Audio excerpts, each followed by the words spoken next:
Guys, meron akong tinaas na sasakyan dito. May complaint siya about sa kalampag pag naglubak at kumakabig sa kanan o kaliwa kapag siya'y tumatakbo.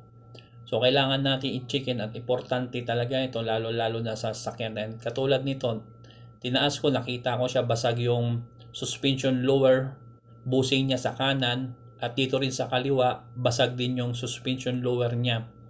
Itong suspension lower bushing, depende ito kung may mabibili ka ng bushing lang o kung may mabibili ka suspension lower complete. So, depende na lang sa mabibili natin sa auto supply, pero karamihan nito meron siyang bushing na nabibili at papipress natin sa machine shop pag ito natin pinalitan. At tinignan ko na rin itong axle niya. Yung axle niya, sira pala yung boots. Kaya pag kumakanan siya, kumakaliwa, tumutunog, ganon. At tinignan din natin tong gitna niya. So nakita natin may tagas. Kailangan palitan ito ng real oil seal sa makina para hindi na siya tumagas. Kaya pala naging dahilan, nagbabawas siya ng langis. At tinignan din natin itong axle niya sa out there. Okay naman, di basag. Maging sa inner, ang boots, hindi rin siya basag. So ito na sa harapan to guys. Yan. Kung magpapalit po tayo ng axle boots, sisiguraduhin lang natin na nilagay nating grasa ay original. Hindi po yung ordinaryong grasa, kundi kailangan natin yung original na grasa upang hindi madaling masira at hindi masira yung axle natin. Katulad nito, kailangan natin palitan at original na grasa ang kailangan natin siyang ikabit. So, nasisilip natin yung mga bushing. Pag sinisikwat natin, nagigiba siya, umuuga. Yan yung naging dahilan kung bakit nagkaroon siya ng kalampag o kabig sa kaliwa at sa kanan. So, kailangan natin siyang palitan para maging maayos ang takbo ng isang sasakyan. So, titignan din natin yung shock niya sa rail. Katulad dito, basa. So, sira yung shock niya. Kailangan natin palitan yung shock sa rail niya.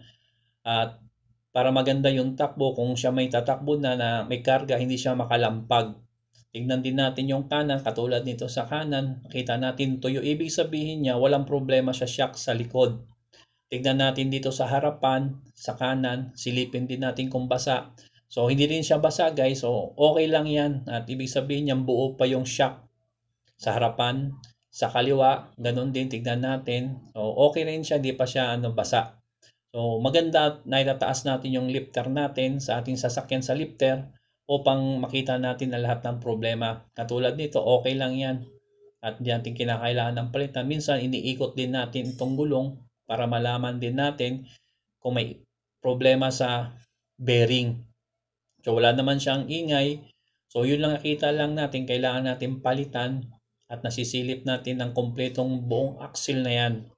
So, guys, ito yung mga nakikita natin dito na dapat natin palitan para hindi tayo magkakaroon ng problema sa engine at sa ibaba, hindi magkakaroon ng problema. Kaya kailangan natin siyang palitan. At bibili tayo niyan upang makita natin at may ayos at maging maganda ang takbo ng isang sasakyan. So guys, tingnan natin no. So nakita natin tong shock sa reel na kailangan talaga siyang palitan. So maraming salamat guys. Kung hindi ka pa nakapag-subscribe sa channel ko, click mo na lang yung button na yan upang makasubscribe ka. Sabayan mo na rin ang click ng bell upang ma-notify kita sa bawat upload ko ng aking video. Maraming salamat guys. Sa muli ng ating pagkikita. God bless.